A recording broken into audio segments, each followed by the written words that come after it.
So far in this lesson, when two repositories have gotten out of sync, it's always been a matter of one repository having commits that the other doesn't, like in this case.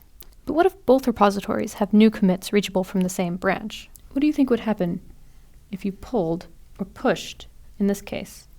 When you pulled earlier in the lesson, your local repository didn't have any commits that the remote was missing, so pulling set your state to be the same as the remote. But if that happened in this case, we would be losing this commit.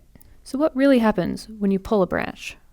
What you want is a combined version of both of these branches. Does this sound familiar?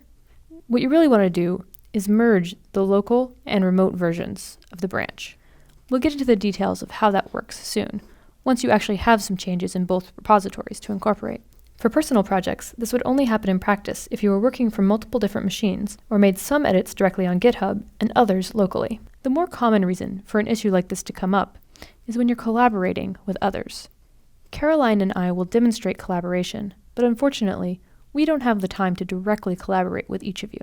You'll follow along with Caroline's side of the collaboration, and when I make changes, you'll run some code that we wrote to make it look like I've made the same changes in your repository.